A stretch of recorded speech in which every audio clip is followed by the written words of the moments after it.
Et celui qui sonde les cœurs connaît la pensée de l'Esprit, parce que c'est selon Dieu qu'il intercède en faveur des saints. Romains 8, 27. L'Esprit nous est donné afin que nous soyons capables d'intercéder pour les saints de Dieu. Dans les jours de la fin, l'ennemi sera très actif. Et il fut précipité, le grand dragon, le serpent ancien, appelé le diable et Satan, celui qui séduit toute la terre. Il fut précipité sur la terre. Et ses anges furent précipités avec lui. Et j'entendis dans le ciel une voix forte qui disait, « Maintenant, le salut est arrivé, ainsi que la puissance, le règne de notre Dieu et l'autorité de son Christ. Car il a été précipité l'accusateur de nos frères, celui qui les accusait devant notre Dieu jour et nuit. Ils l'ont vaincu à cause du sang de l'agneau et à cause de la parole de leur témoignage. Et ils n'ont pas aimé leur vie jusqu'à craindre la mort. C'est pourquoi réjouissez-vous, cieux, et vous qui habitez dans les cieux.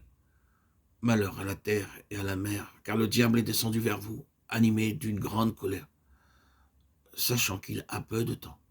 Quand le dragon vit qu'il avait été précipité sur la terre, il poursuivit la femme qui avait enfanté le fils.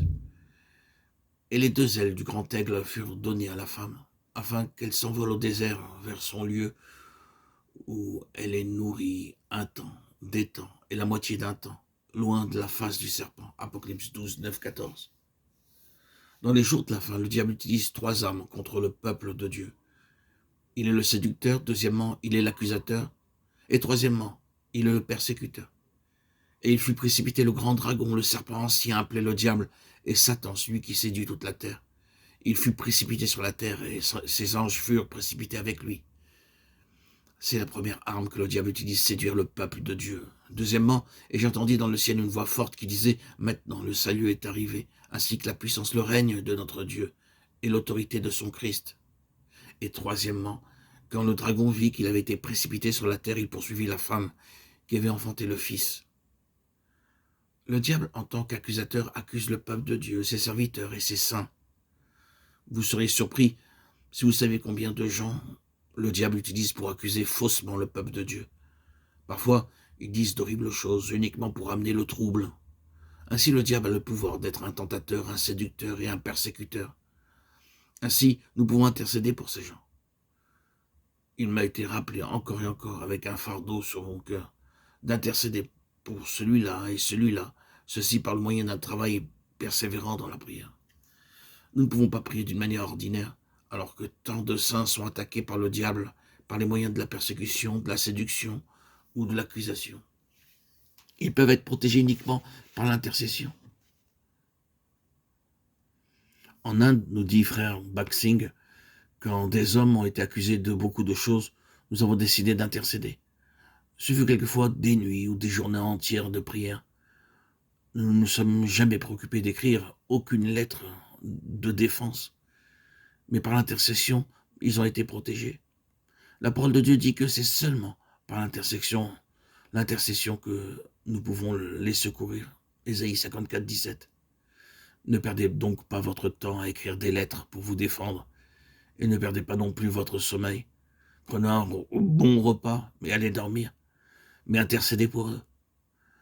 Par l'intercession, nous proclamons la protection de Dieu pour ceux qui ont été attaqués par le diable, que ce soit par l'accusation, la séduction ou la persécution.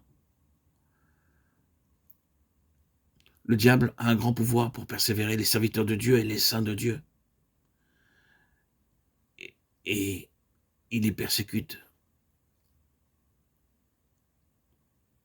en permanence. Nous les protégerons par l'intercession et nous les protégeons par le travail de la prière. Ainsi, les 7 œuvres apparentes du Saint-Esprit sont établies. D'abord, l'esprit qui habite. Deuxièmement, l'esprit de vie. Troisièmement, l'esprit qui conduit. Quatrièmement, l'esprit d'adoption ou de maturité. Cinquièmement, l'esprit qui témoigne, puis l'esprit qui secourt et l'esprit d'intercession.